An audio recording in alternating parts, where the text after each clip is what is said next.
Bismillahirrahmanirrahim. Assalamu alaikum, dear students. I hope you will be fine by the grace of Almighty Allah. Our task is to solve question number 2, exercise number 17.2.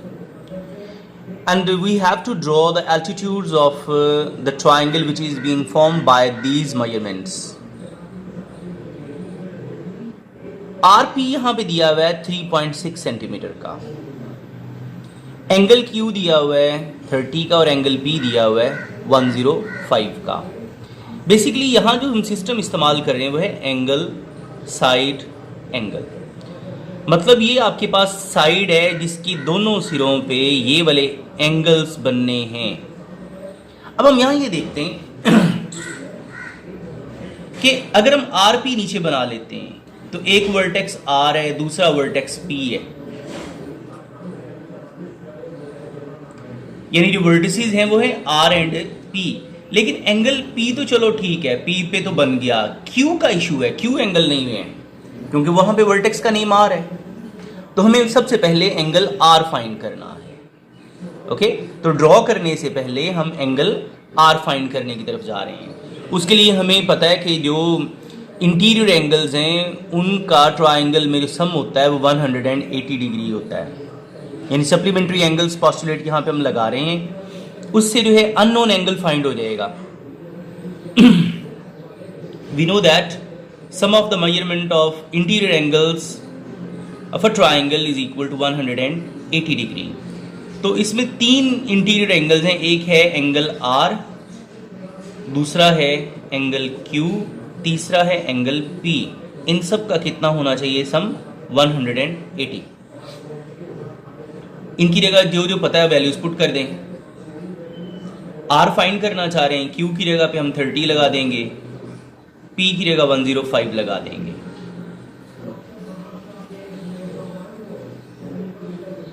ये हो जाएगा 135 degree equals to 180 degree. ये अब plus है, उधर जाके क्या हो जाएगा माइनस।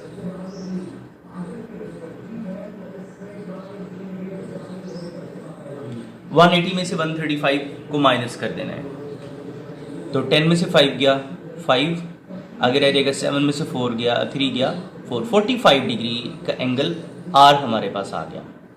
ओके, अब ये जो सिस्टम है ये ड्रॉ करने के लिए रेडी है कि एंगल आर जो है हम 45 का बनाएंगे और एंगल P जो है वो हम बनाएंगे 105 का।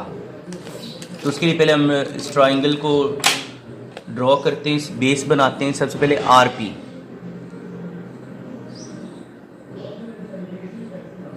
RP है 3.6,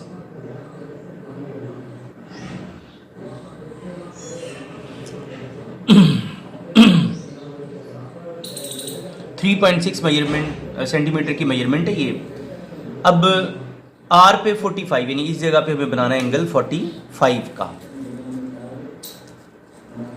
ये मुनासिब सी कंपस 1 सेंटीमीटर के क्लोज तकरीबन इसे खोल लेना है आपने, ठीक है। इसके बाद जो है वो हम इसे ड्रॉ करते हैं। 45 के लिए पहले 90 ज़रूरी है, इसलिए मैं पहले 90 की तरफ जा रहा हूँ।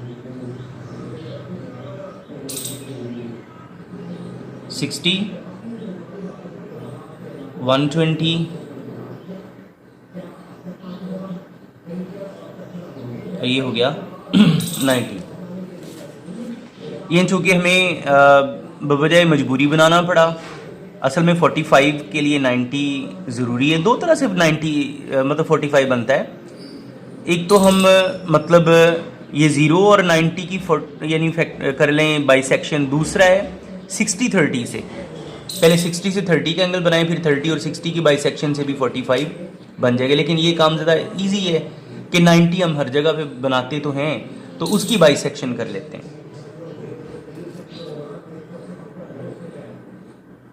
ये वाली यार थोड़ी सी लंबी कर देनी 60 वाली। अब 90 पे नोक रख के आपने ये 45 का एंगल एडजस्ट कर दिया। अब इधर रे हम बाद में लगा लेते हैं। इधर भी जो एंगल गिवन है वो है 105 का। एंगल पी कितने का? 105। जो एंगल क्यू बचेगा ना तो यहाँ ऊपर ऑटोमेटिकली बन जाएगा, उसके लिए बनाने की आपको ज़रूरत नहीं पड़ेगी।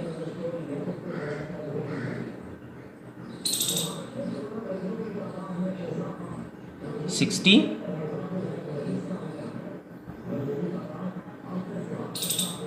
120, ये हो गया 90।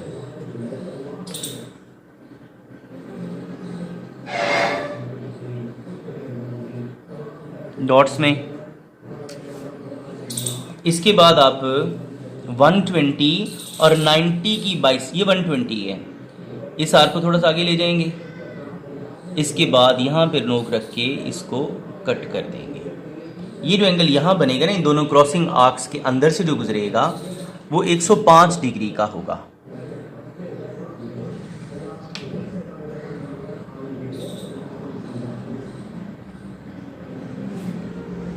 ओके, तो अब ये वाला जो एंगल हम पहले बना चुके हैं 45 का, इसके अंदर से हम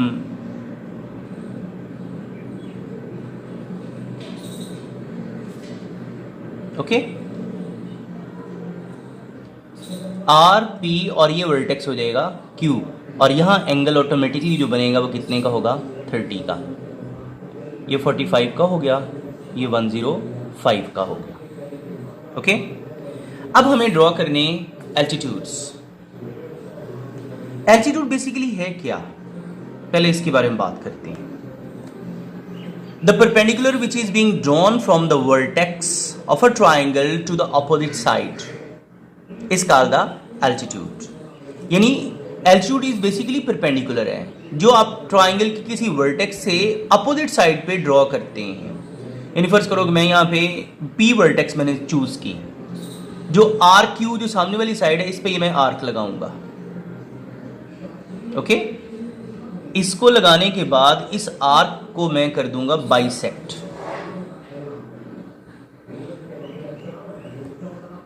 इससे अगर मैं इसके अंदर से ये जो गुजारता हूं ना, ये वाली रे, वो कहलाएगी एल्टीट्यूड।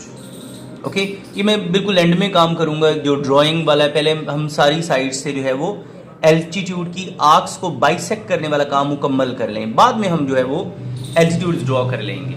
ठीक है, अब हम क्यू वर्टेक्स पे रखेंगे।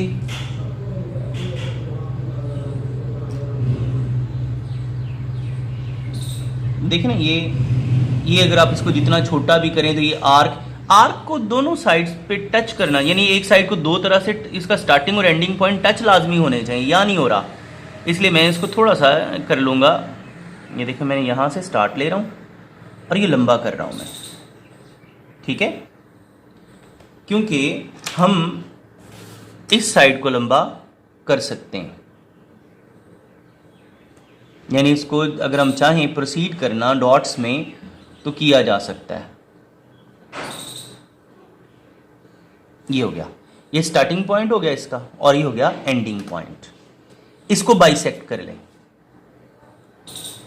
बाइसेक्शन की तो ये ना कि हाफ से ज़्यादा खुला होना चाहिए, बस ये देखें आर्क के हाफ से ज़्यादा खुला हुआ है।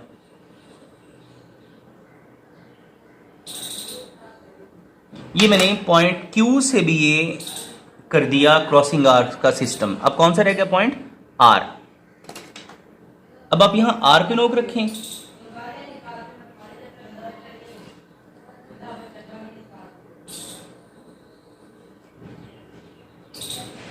ये देखें यहां से स्टार्ट करके मैं इधर नीचे लेके आया। ठीक है, अभी इधर से तो टच हो गया, लेकिन नीचे वाली साइड को मैं क्या करना पड़ेगा, लंबा।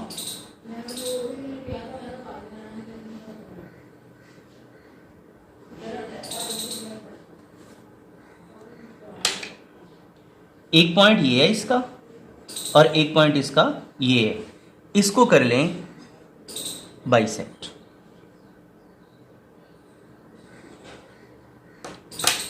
ओके, पहले हम इसको फोकस कर लेते हैं, क्यू से नीचे ले आते हैं।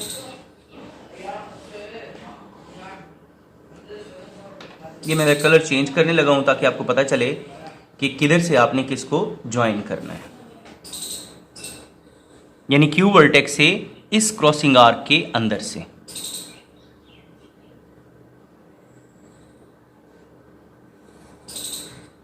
एक हो गया।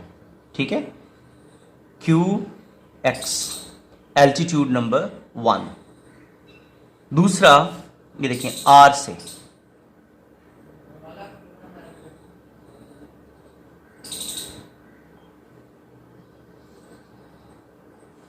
ये हो गया दूसरा आर वाई, यानी पहले क्या हो गया क्यू एक्स, दूसरा आर वाई, ये दोनों दो एल्टीट्यूड्स हो गए। तीसरा रह गया जो पी से ड्रॉ होना है,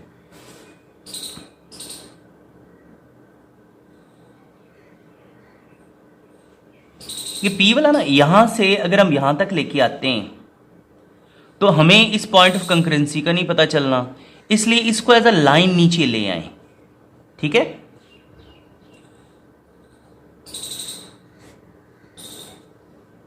ये जो u और ये वाला हो गया v, ये लाइन हो गई। ये सारे क्या हैं एल्टीट्यूड्स। ठीक है, तो अब इनकी जो पॉइंट ऑफ कंकरेंसी है वो किस जगह पे है, वो पॉइंट ऑफ कंकरेंसी है इस जगह पे। ठीक है, कौन सा, इसको कोई भी हम पॉइंट यहां पे नाम दे सकते हैं, लेकिन जो पीछे हम नाम दे रहे हैं वो हम आई का नाम दे रहे हैं। ठीक, कौन सी चीज नाम दे रहे हैं, आई का। तो इसको क्या बोलेंगे, the point of concurrency of 3 altitudes of a triangle is called ortho centre. इस आई को हम क्या नाम देंगे, ऑर्थो सेंटर।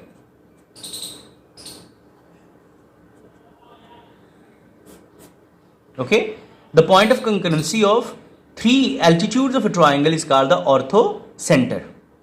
डन हो गया। पीछे हमने जो पढ़ा था वो इन सेंटर था, वो एंगल बाइसेक्टर का था। ये एल्टीट्यूड्स हैं, इनका क्या होगा, ऑर्थो सेंटर। ओके बेटा, क्लियर हो गया। अच्छा, अब हम अगले सवाल पे आते हैं।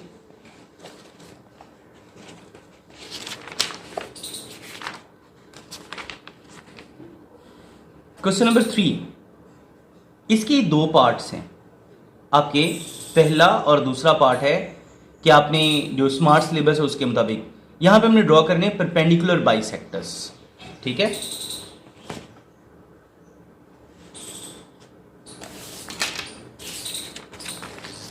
क्वेश्चन नंबर 3 पे आते हैं हम।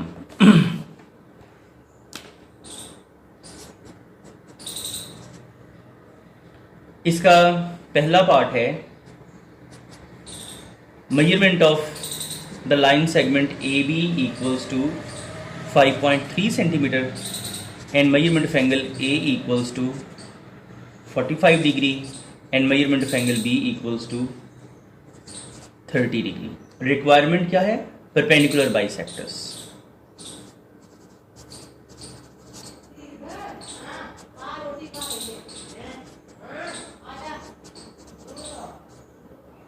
ओके, अच्छा पहले ट्राइंगल बना लें।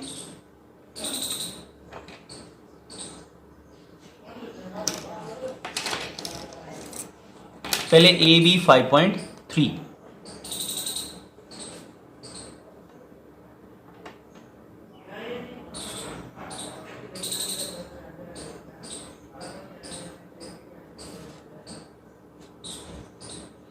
चेक करें कि क्या ये एंगल्स इन्हीं दो वर्टिसेस पे हैं, ए और बी पे।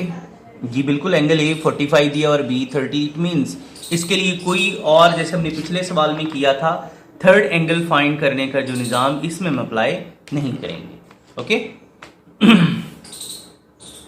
एंगल ए कितने का, 45 का।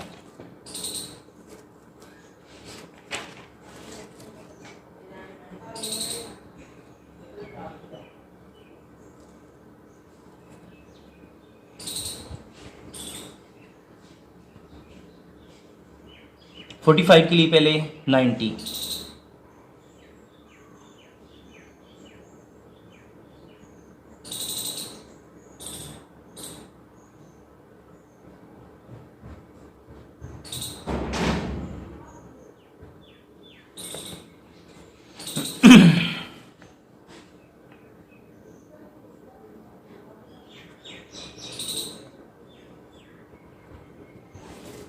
इसको बाइसेक्ट कर लें।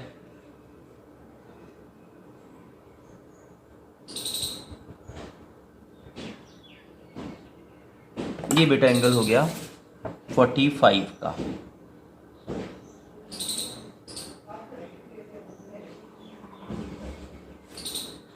अब जो दूसरा एंगल है बी पे वो है 30 का। ठीक है, इधर दाग लगा रहा हूं, इसको साफ कर दें।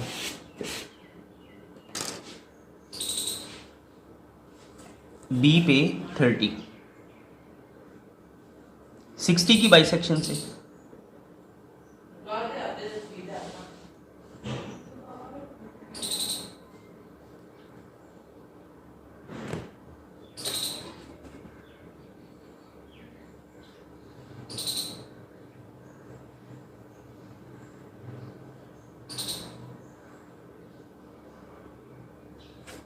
लो जी, ये पॉइंट हो गया सी, ये 30 का और ये 45 का।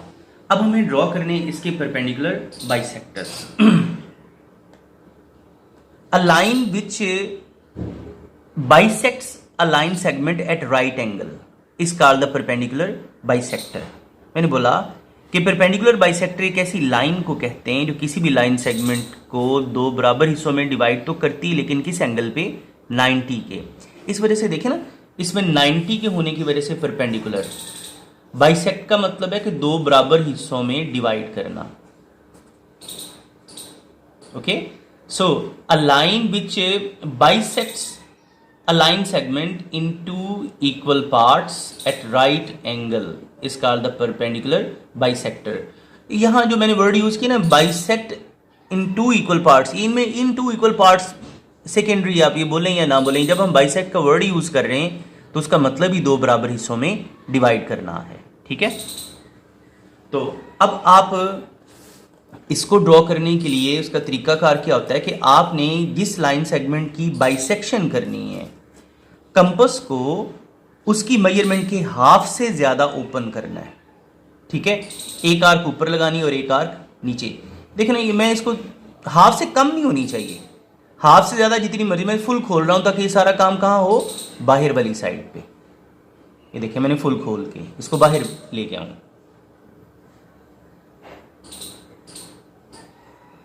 ओके, ये पहला हो गया।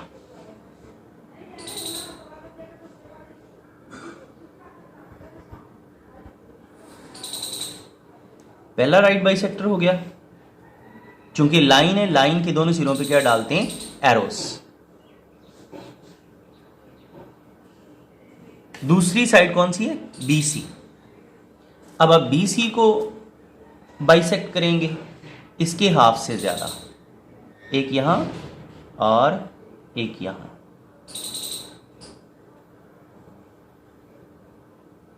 ये इधर कट हो गया और ये इधर कट हो गया। देखें, इधर और इधर।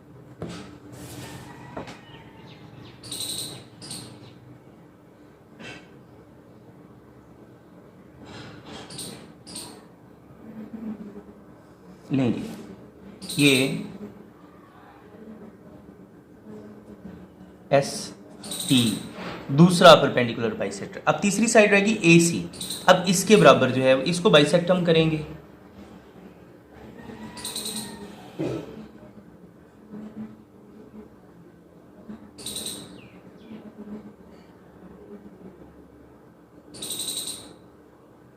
ओके, ये देख लें, ये कट होगी इधर से, ये कट होगी इधर से।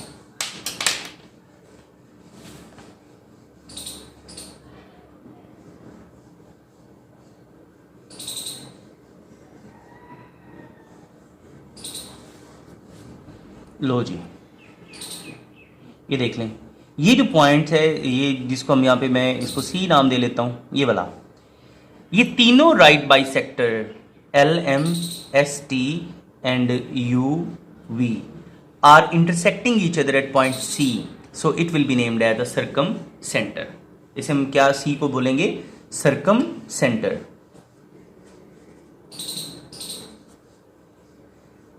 Circumcenter is basically the point where the three perpendicular bisectors intersect each other.